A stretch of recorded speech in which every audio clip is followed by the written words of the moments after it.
की जय। उमापति महादेव की। बोलो सब संतों की। बता दे किस प्रकार से भक्ति लोग करते हैं। थोड़ा सा उदाहरण उल्टा मत मन में समझाने के लिए कहते हैं। ध्यान देंगे, शांति बनाए रखें। बोलो वृंदावन बिहारी लाल की। जगत जननी अम्बे मैया की। एक राजा हुआ, उसके 4 रानियां थी। किसकी रानियां? कितनी रानियां थी? याद करके सुनना, हम प्रश्न भी पूछेंगे। सत्संग का मतलब होता है याद रखना, ठीक है। बोलो वृंदावन बिहारी लाल की। अब राजा विदेश गया हुआ था। कहाँ गया था? विदेश। जब राजा विदेश से लौटने लगा तो उसने अपनी रानियों को चिट्ठी लिखा कि मैं विदेश से वापस आ रहा हूँ और विदेश के सामान बहुत कीमती होते हैं, तो जो जो तुम्हारी इच्छा हो, जो सामान मंगवाना हो वो चिट्ठी में लिख दो। पहले फोन था नहीं, पहले चिट्ठी लोग लिखा करते, पत्र लिखा करते थे। तो राजा ने कहा चिट्ठी में लिखकर भेज दो और मैं सामान लेता आऊँ। कैसे आप अब आजकल शहर में रहते हैं तो आप फोन कर लेते, भाई कोई सामान सब्जी उब्जी लाना तो नहीं। ऐसे राजा ने पूछा कि मैं विदेश से लौट रहा हूँ, जो सामान तुम्हें मंगवाना चिट्ठी में लिखकर भेज दो, मैं ले आऊँगा। तो 4 रानियां थी, चारों रानियों ने अपनी चिट्ठी लिखा। सबसे बड़ी रानी ने लिखा कि मेरे लिए सुंदर सुंदर गहने ले आना, जेवर आभूषण। दूसरी नंबर की रानी थी, उसने लिखा कि मेरे लिए अच्छे अच्छे कपड़े ले आना। क्या क्या कपड़ा चाहिए? चिट्ठी में लिखा।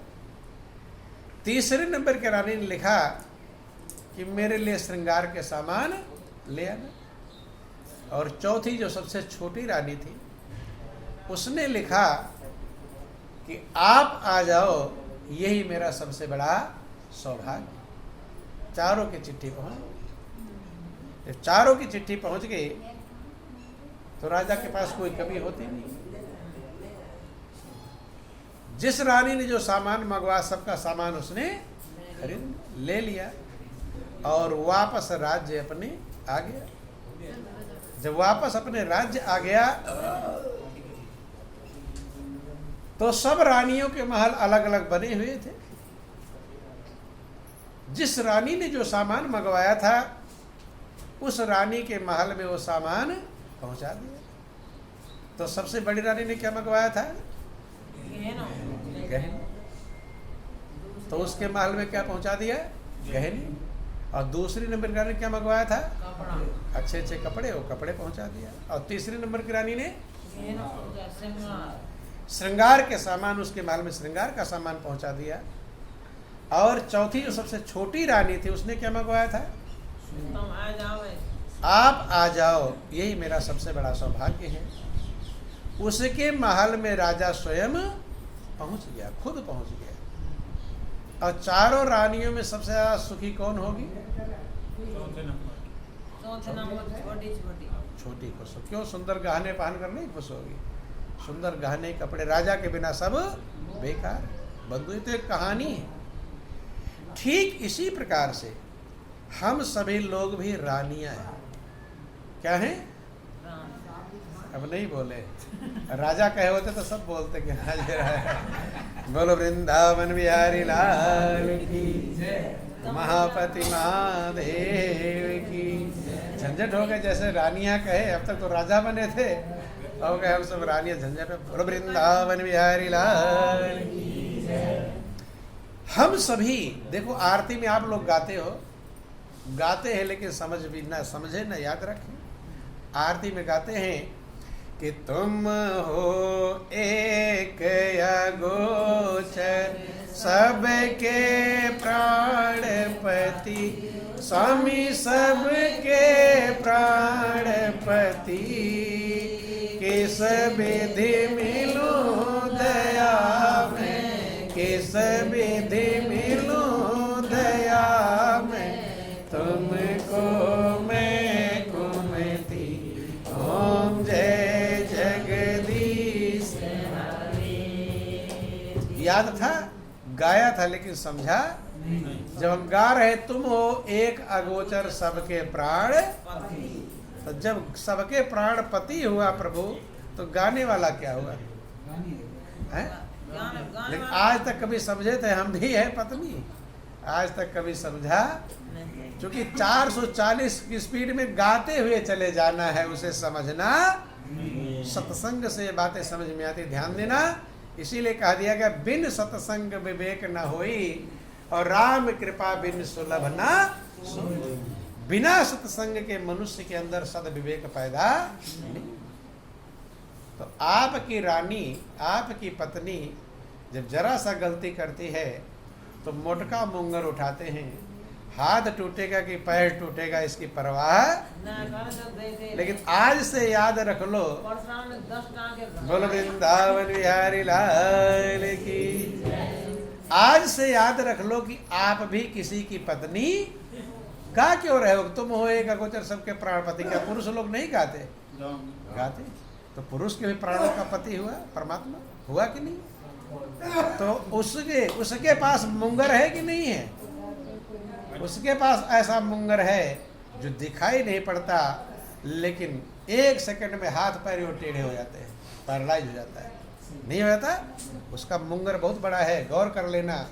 जब आप चाहते हैं कि मेरी पत्नी सही दिशा में सही काम करे, तो खुद भी जानना चाहिए कि मैं भी किसी की पत्नी हूँ, उसकी इच्छा के अनुसार चलना चाहिए।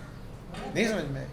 हर व्यक्ति चाहता है मेरी पत्नी मेरी इच्छा के अनुसार चले, और आप जिसकी पत्नी है, जो आपके प्राणों का पति है, क्या आप सोचे कि मैं उसकी इच्छा के अनुसार चलूं? बोलो वृंदावन बिहारी लाल की। और ध्यान देना, वो सबके प्राणों का पति है। ये तो तन के पति कहलाते हैं बंधु, प्राणों का पति सबका। क्यों? क्योंकि तन का पति बैठा रहता है और प्राणों का पति आता है, अपने प्राण को लेकर चला जाता है, वो रोने लगता है, वो कुछ कर पाता? तो प्राण पर किसका अधिकार है? प्राणों के पति का अधिकार है। जो प्राणों का मालिक है उसी पर अधिकार है बंधु। और हम सब लोगों ने भी चिट्ठियां भेजा है। क्या भेजा है? भेजे है कि नहीं? अब ये भी याद नहीं है। जो जो आपने भगवान से मांगा है वही आपकी क्या है? अब अपनी चिट्ठी का हिसाब लगा लो कि आपने आपकी चिट्ठी में बड़ी रानियों वाला सामान मंगवाया है, छोटी रानी वाला?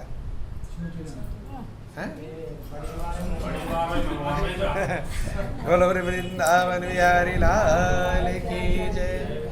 उमापति महादेव। करो काम करो, जब वायदे ये भगवान या काम करियो, पीछ कछना। हाँ, तो ध्यान देना। और अभी आप कह रहे थे कि बड़ी रानियां सामान पाकर कभी संतुष्ट, सुखी कौन होगी? छोटी। तो क्या किसी ने ऐसी मनौती आज तक हमने तो नहीं सुना? सामान के लिए लोग मनौती मांगे होंगे, लेकिन आज तक हमने किसी से नहीं सुना कि हे भगवान, जिस दिन तुम मुझे मिल जाओगे तो मैं 10 रुपए का लड्डू चढ़ाऊंगा। ऐसा कोई मनौती मांगा? कोई ना मांगा। क्योंकि भगवान की कोई जरूरत, सामान मनी ऑर्डर करते रहो, उधर से सामान भेजते रहो, लेकिन तुम मत आ जाना, और झंझट हो जाएगी, तुम्हारी सेवा करनी पड़ेगी। और बोलो वृंदावन बिहारी लाल। इसी को लोग भक्ति समझते हैं। क्या समझते हैं? भक्ति का मतलब है जब आप मालिक की चाह पैदा हो जाए। किसकी चाह पैदा हो जाए? प्रभु की चाह पैदा हो जाए कि हे प्रभु, मुझे जिसको ये समझ में आ जाए कि सारा संसार नाशवान है, कब छूट जाए कुछ भरोसा नहीं। धन दौलत परिवार पुत्र बेटा बेटी, कब हमारे जो रोज मांग रहे हैं भगवान से, छूटने वाला सामान तो मांग रहे हैं, लेकिन जो अविनाशी है, जो कभी साथ नहीं छोड़ेगा, उसको कोई मांगता नहीं। यही अज्ञानता है। इसी कारण से भक्ति करने वाले भी बेचैन और दुखी है, जबकि भक्ति सारे सुखों की खान है। भक्ति स्वतंत्र सकल सुख खानी, और बिन सत्संग न पावहीं प्राणी। भक्ति सारे सुखों खान है, लेकिन सही में जब आपके अंदर भक्ति उत्पन्न होगी, प्रभु की चाह पैदा होगी। किसकी चाह पैदा होगी? प्रभु। चाह ही पैदा हो जाए तो आपको आनंद मिलने लगेगा। क्या मिलने लगेगा? आनंद। जैसे आप सुन लेते हो कि मेरी गाड़ी आने वाली है, भाई आई नहीं, लेकिन दिल खुश होने लगता है। क्या होने लगता है? बंधु, आप लोग महाभारत की कहानियां सुनते रहते हैं, लेकिन फिर भी समझ नहीं।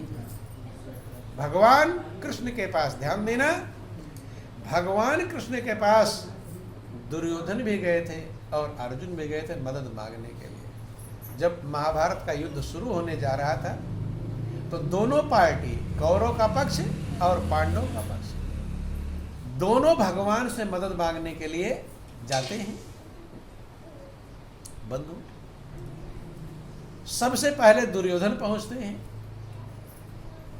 तो भगवान कृष्ण विश्राम में थे, सोए हुए थे। जो सोए हुए थे, तो दुर्योधन सर की तरफ जाकर बैठ जाते हैं। किसकी तरफ? सर की तरफ। देखो, जैसा जो रहता है काम वैसा ही करेगा।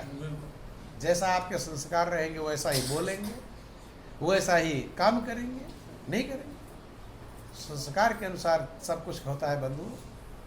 और यहाँ सत्संग भी वैसा ही समझ पाएंगे, नहीं समझ। तो दुर्योधन गया, जा करके सर की तरफ बैठ गया। थोड़ी देर में अर्जुन पहुंचते हैं। अर्जुन भी देखे कि प्रभु विश्राम में, वो जाकर पैरों की तरफ बैठ गए। किसकी तरफ? जब भगवान कृष्ण जगे, उठे, तो आदमी सोया रहेगा, उठेगा तो पहले किधर देखेगा? पैरों की तरफ। पीछे ऐसे तो घूम कर कोई देखेगा नहीं। जब उठे तो आगे अर्जुन को देखते हैं, पूछते हैं, कहो अर्जुन, किस काम के लिए आए और कब आए हो? तो दुर्योधन सोचा कहीं पहले इसका नंबर ना। दुर्योधन बोला कि मैं पहले आया हूँ। क्या बोला?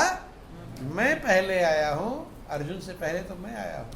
मुड़कर देखा कि अच्छा, तो कोई बात नहीं, आप बताओ किसका पहले, मुझसे किस काम के लिए आए हो? दुर्योधन कहते हैं कि हमारे कौरव और पांडवों का युद्ध हो रहा है और हम आपसे मदद मांगने आए। क्या मांगने आए? मदद, सहायता। अर्जुन से पूछा कि तुम? कि प्रभु मैं भी मदद मांगने आया। अब दोनों पार्टी वाले मदद मांगने आ गए। अब कृष्ण क्या करें? किसकी तरफ से मदद करेंगे? एक आया होता, चलो उसकी तरफ से मदद कर देते। तब भगवान कृष्ण ने कहा कि भाई आप दोनों लोग आए हैं, इसलिए हम मदद दोनों की करेंगे। किस करेंगे? अब कैसे मदद करेंगे? एक तरफ हमारी पूरी यादव वंशी सेना रहेगी, अस्त्र शस्त्र हथियार गोला बारूद जो कुछ भी है, सारी सेना एक तरफ रहेगी, और दूसरी तरफ मैं रहूंगा अकेला। बोलिए प्रेम से गुरुदेव महाराज की जय, बोलो वृंदावन बिहारी लाल की। कहते हैं कि दूसरी तरफ में ध्यान देंगे, मैं अकेला रहूंगा और मैं हथियार भी नहीं उठाऊंगा। एक तरफ सेना रहेगी, पूरी लड़ेगी, हथियार तीर तलवार बंदूक भाला जो भी है, और दूसरी तरफ मैं रहूंगा अकेला और मैं हथियार भी नहीं उठाऊंगा। दुर्योधन ने कहा पहले मैं छांटूंगा, क्या मैं लो? क्योंकि अर्जुन पहले, हर आदमी चाहता है पहले पसंद मैं कर लूं, नहीं समझ। कृष्ण ने कहा चलो तुम ही कर लो, क्या लेना चाहते हो? दुर्योधन सोचने लगा, युद्ध का मैदान, वहां लड़ाई होना है, इन्हें लेकर क्या करूंगा? आरती थोड़ा उतारनी है वहां बिठा करके, नहीं समझ में है। तब उसने कहा कि मैं सेना मांग रहा हूं। अर्जुन हृदय में प्रेम भाव से भर जाते हैं कि मुझे प्रभु ही चाहिए। महापुरुष समझाते हैं कि एक तरफ भगवान है और दूजे माया जान, और संसारी माया चाहे भक्त चाहे भगवान। बंधु, जो रात दिन माया प्राप्त करना, माया दुखदाई है। क्या है? दुखदाई है। इसीलिए रात दिन कितना भी बटोर लोगे, वो दुख ही दुख देता अरे भगवान की चाह मनुष्य के अंदर पैदा नहीं। और कहानियां आप सब लोग जानते हैं कि जिसकी तरफ जहां भगवान श्री कृष्ण है और उधर ही विजय। विजय किसकी होती है? जिधर प्रभु रहते, इधर आते हैं। तो ऐसे ध्यान देना कि आप अपने मन में सोचो कि आप अर्जुन वाला काम कर रहे हैं या दुर्योधन वाला काम कर रहे हैं। ये तो सब दुर्योधन गा रहे हैं पूरे।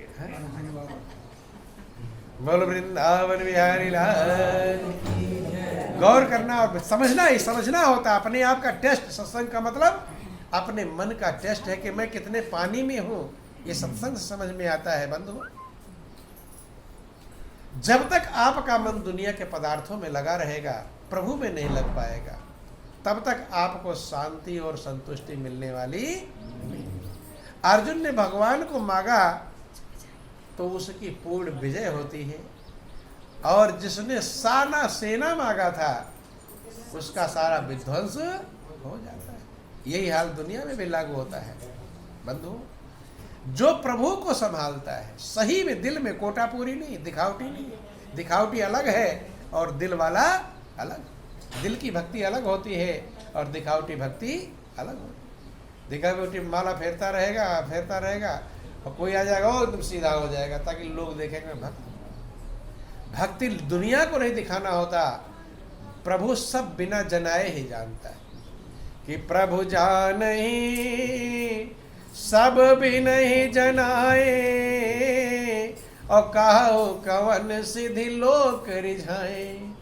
प्रभु तो सब कुछ जानते हैं, आपके दिल की हर बातों को जानते हैं बंधु। इसलिए अब तक बड़ी रानी बने थे तो अभी भी मौका है, टाइम है कौन सी रानी बनने का। अगर समझदार हैं तो अभी छोटे, अभी चिट्ठी भेजने का टाइम खत्म। जब तक आपको मनुष्य की जिंदगी मिली है तब तक आपको मौका मिला है। इसके बाद ये मौका खत्म हो जाएगा, फिर ये मौका मिलने वाला। अभी भी छोटी रानी बन जाए। कौन सी रानी बन जाए? अर्थात किसकी चाह हो जाए? मालिक की चाह हो जाए कि हे प्रभु मुझे तू चाहे। ध्यान देना, गौर करना।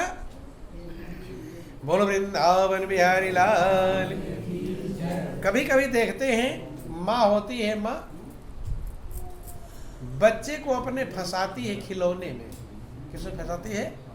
ले खिलौना खेलता रहा, ले टाफी ले ले, है ले घूम, किसी को दे दे, गोद में ले जाकर, सब गोद में ले जाओ, घुमा ला। अभी रो रहा था तो दे रहे थे ना, दे रहे थे गोद में सकता है। लेकिन अगर बच्चा गोद में रहना चाहेगा तभी आप रख पाओगे। भले आप बलवान हो, बच्चा कम ताकत उसके पास में है।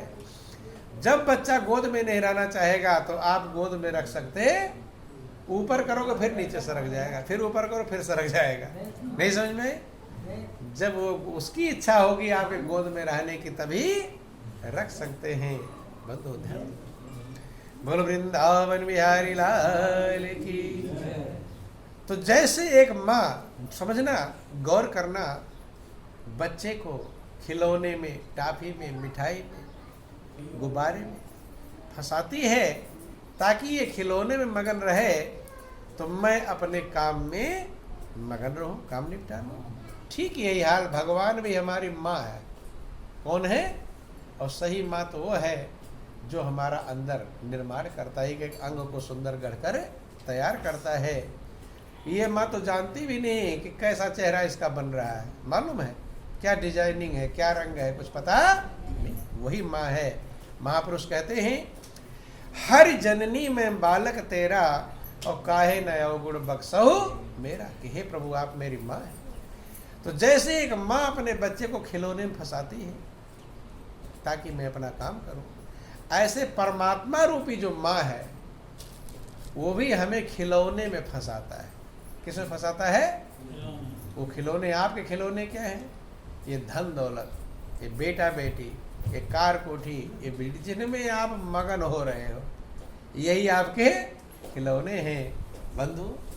और हम खिलौने में ही, देखो ध्यान देना, अगर बच्चा खिलौने में ही मगन है तो माँ अपने काम में मगन है। लेकिन उसी में कोई होशियार बच्चा होता है, समझ लेना, वो टाफी भी पटक देता है, खिलौना पटक देता है, गोद में सरक जाता है, कोई उपाय कर लो लेकिन वो रुकता। तब चाहे माँ की रोटी तवे में जल जाए आएगी और दूध पिलाएगी। वो कहता मुझे माँ चाहिए। क्या चाहिए? ये खिलौने खिलौने मेरे लिए सबको पटक देता है, उसको माँ की जरूरत होती है। ऐसे बंधुओं ध्यान देना, इस दुनिया में भी कोई ऐसा संस्कारी भक्त होता है जो ये धन दौलत परिवार पुत्र बेटा बेटी जानता है ये फंसाने वाली चीजें हैं, भगवान इसी में फंसाकर हमारा उम्र खत्म हो जाएगी, नहीं समझ में, और फिर ये भी रह जाएगा, ये भी हमारे हाथ आने वाला नहीं है। कोई समझदार विवेकवान जो होता है वो कहता है कि इसमें मैं फंसने वाला, मुझे प्रभु चाहिए। क्या चाहिए? प्रभु। जब उसके अंदर चाह परमात्मा की पैदा हो जाती है, क्योंकि दुनिया की जिसकी चाह रहेगी भगवान वही देगा, सामान की चाह है तो वही दे रहा है, लो और फंसो, नहीं समझ में। और जिसको जितना ज्यादा सामान मिलता है वो और ज्यादा फंसता हुआ चला जाता है, फंसता है। पर ध्यान देना, लेकिन जिसके अंदर ये चाह पैदा होती है कि मुझे माँ चाहिए, मुझे मालिक चाहिए, ये संसार तो नाशवान है, आज है कल छूट जाएगा। फिर कहते जहां चाह होती वहां राह मिलती, कि जिन ढूंढा तिन पाया और गहरे पानी पैठ, और जो बपुरा डूबंडरा रा किनारे बैठ। देखो आप लोग मीरा के राज्य के हैं, मीरा आपके राजस्थान में पैदा हुए थे। मीरा का जब नाम लिया जाता है तो साथ में राजस्थान वालों का भी नाम आ जाता है। बंधु ध्यान देना, कितनी महान थी जो राजस्थान का नाम उसने अमर कर दिया। लेकिन वो मीरा, जितना उसको संपत्ति मिली थी, शायद उतनी संपत्ति आप जिंदगी भर इकट्ठा नहीं कर पाओगे। कर लोगे? भाई राजघराने में उसकी शादी हुई थी, सोने चांदी हीरे मोती क्या क्या उसको मौजूद था, लेकिन वो जानती थी कि नाशवान है। गौर करना, समझना, मीरा समझ चुकी थी, इसलिए मीरा ने उन सामानों में, उस सोने चांदी में हीरे मोती में अपने दिल को नहीं लगाया। किस में लगाया? जो अविनाशी है, जो हमेशा साथी है, मेरे जन्म जन्म के साथी, और साथी जैसे दीपक बात। एक बार मीरा ने उसको अपना लिया, तमाम सारी रानियां हुई होंगी, पैदा हो गई, मर गई होंगी, कोई जानता है? लेकिन मीरा को क्यों जानते हैं? क्योंकि उसने अविनाशी से प्रेम किया। जब मीरा का नाम लेते हैं तो सम्मान से लेते हैं। महापुरुष कहते हैं कि वह चाल चल कि उम्र खुशी से कटे तेरी, वह काम कर की याद तुझे सब किया करें, जिस जाप तेरा नाम हो वो जा बहार हो। जो भी आपका नाम ले गदगद हो जाए, मगन हो जाए। बंधु ध्यान देना, मीरा जब मालिक से प्रेम करती है तो मालिक कितना प्रेम करते हैं। भगवान कहते हैं कि जो मुझसे प्रेम करता है मैं उसके हाथों बिक जाता। नहीं समझे? दुनिया वालों से प्रेम करोगे बिकेंगे नहीं, वो अपनी मर्जी चलाएंगे, नहीं है? इसीलिए खटपट है, जिससे प्रेम करते हो उसकी मर्जी अलग और तुम्हारी मर्जी अलग, तो खटपट कभी खत्म होने वाला और दोनों का मन एक मेल खाने वाला नहीं। लेकिन भगवान क्या करते हैं? देखना, भगवान से प्रेम में क्यों शांति मिलती है, क्यों आनंद मिलता है? चूंकि भगवान और भक्त का विचार दो नहीं होता, एक होते हैं। क्या होते हैं? एक। चूंकि भगवान अपनी मर्जी छोड़ देते हैं और भक्त की मर्जी चालू कर देते हैं। बंधु कि अपना मान टले टल जाए पर भक्त का मान ना टलते देखा। अपना नियम खत्म, भक्त जैसा चाहता वैसा भगवान करने लगता। जब एक ही हो जाता है तो फिर झंझट कुछ है नहीं। और आप जहाँ दुनिया में प्रेम करते हैं वहाँ दोनों का विचार एक नहीं होता। एक का विचार इधर, 36 का आंकड़ा होता है, एक इधर एक इधर, वो खटपट चालू रहे। बंधु ध्यान देना, भगवान कहते जो मुझसे प्रेम करता है मैं उसके हाथों बिक जाता हूँ। क्या करता हूँ? कि प्रेमी के मैं कर बिकूं और यह मेरा असूल, और चार मुक्ति दूं ब्याज में दे नहीं सकूं मूल। मैं प्रेमी के हाथों बिक जाता हूं। मैं चारों मुक्ति, जिस मुक्ति को पाने लोग जाप ताप तीर्थ व्रत दान पुण्य क्या क्या करते हैं, मुक्ति नहीं प्राप्त कर पाते। भगवान कहते प्रेमी को मैं वो चारों मुक्ति ब्याज में दे देता हूँ, और दे नहीं सबको मूलधन दे नहीं पाता, वो कर्जदार ही रह जाता। ध्यान देना, थोड़ा और ध्यान दे। बोलो वृंदावन बिहारी लाल की। बस अब टाइम खत्म होने वाला है, थोड़ा देर और धैर्य धारण कर ले। उमापति महादेव की जय, पवन सुत हनुमान जी महाराज की जय, जगत जननी अम्बे मैया की जय, बोलो सब संतों की जय। छोड़ दो, कोई बात नहीं, उससे कुछ नहीं, अपना गौर करो, ध्यान करो। ये दीपक तो बुझेगा, आपके दिल का दीपक वो जगह होना चाहिए। उमापति महादेव की। अब ध्यान देना, भगवान का थोड़ा गौर करो। बस 5 मिनट टाइम और आपका छुट्टी मिलने वाली है। भगवान कहते हैं कि 4 मुक्ति तू ब्याज में, मैं भक्त को चारों मुक्ति ब्याज में देता हूं, लेकिन मूलधन दे पाता, मूलधन कर्जदार रह जाता।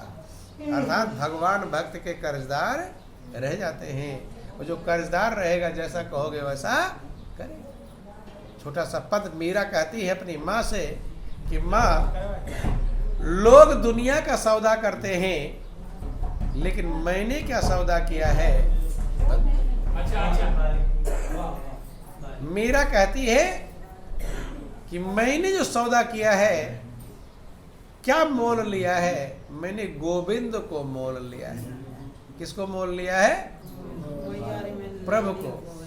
कि मायरी मैंने लीनो गोविंद मोल, मायरी मैंने लीनो गोविंद, मायरी मैंने लीनो गोविंद मोल, मायरी मैंने। बोलो सब। मीरा कहती कि मैंने गोविंद को, प्रभु को मोल ले लिया। मोल लेने का मतलब समझते हैं, जिस चीज को आप मोल ले लेंगे उस पर आपका अधिकार हो जाएगा। क्या हो जाएगा? जैसे कोई किसी को बहुत काम, ध्यान देंगे बच्चों को ध्यान रखो, शांत बनाए रखो। जैसे कोई चीज मोल ले लेते हैं तो उस पर आपका अधिकार हो जाएगा। और जैसे कोई ज्यादा किसी को काम कहे, ये काम कर ले, मेरा ये काम कर दे, काम कर दे, वो क्या कहता गुस्से में, अरे तूने मुझे मोल ले लिया है क्या? मोल लेने का मतलब जैसा मर्जी कहे वैसा चलाओ। जैसे ये मोल ले लो तो चाहे इसे सर पर रखो, चाहे फाड़ो, चाहे चीरो, जो मर्जी कहे। ऐसे मीरा कहती है कि मैंने गोविंद को मोल ले लिया है, अर्थात जैसा मैं चाहूंगी वैसा उन्हें करना पड़ेगा। कि कोई कहे सस्तो, कोई कहे महंगो, कोई कहे सस्तो, कोई कहे महंगो, लीनो तराजू तोल, मायरी मैंने लीनो गोविंद मोल, मायरी मैंने लीनो। मीरा कहती कि कोई कहता सस्ता है जो मैंने प्रभु को मोल ले लिया, कोई कह रहा बड़े सस्ते में पा गई हो, और कोई कह रहा महंगा है। लेकिन कहती कि नहीं, ना सस्ता ना महंगा, जितनी कीमत परमात्मा की है उतनी कीमत मैंने दिया है, अर्थात तराजू तोल के लिया। कोई कहे सीधो, कोई कहे चुप के, कोई कहे सूधो, कोई कहे छुप के, लीनो बजंता ढोल, मायरी मैंने लीनो गोविंद मोल, मायरी मैंने लीनो गोविंद। कोई कहता है छुप कर लिया है, कोई कहता है सामने लिया है, लेकिन मैंने ढोल बजा बजा कर, अर्थात किसी से कोई डर नहीं। आगे कहती है बोल वृंदावन बिहारी लाल की जय। कि कोई कहे गोरो, कोई कहे कारो, कोई कहे गोरो, कोई कहे कारो, कोई कहे गोरो, कोई कहे कारो, कोई कहे गोरो, कोई कहे कारो। लीनो यो मोलक मोल माही रे, लीनो गोविंद मोल माही रे, लीनो गोविंद मोल माही रे, लीनो गोविंद मोल माही रे, लीनो गोविंद। गौर करना बंधु, प्रभु कितना प्रेम करते हैं। प्रेमी के हाथों बिक जाते। भगवान का तो मैं तो हूं भक्तों का दास और भगत मेरे। लेकिन दुनिया वाले कितने अनाड़ी हैं, अज्ञानी हैं। वो सामान से तो प्रेम करते हैं, दुनिया की चीज नासमान चीजों से प्रेम करते हैं, लेकिन मालिक से प्रेम नहीं। बंधु, यही सबसे बड़ी भूल है, ये सबसे बड़ी अज्ञानता है। और इसी कारण से लास्ट में सब छूट, जहां जहां प्रेम करता सब छूट जाता है और पागल जैसा हो जाता है, रोता है, बिलखता है। बहुत लोगों को आपने देखा होगा पागल जैसे हो जाते हैं। और आज तो वो समय भी नहीं आता, पहले ही फांसी पर लटक जाते हैं। नहीं सर, पागल होने का समय भी कोई फांसी पर लटक जाता है, कोई जहर खा लेता है, कोई कुछ। क्यों?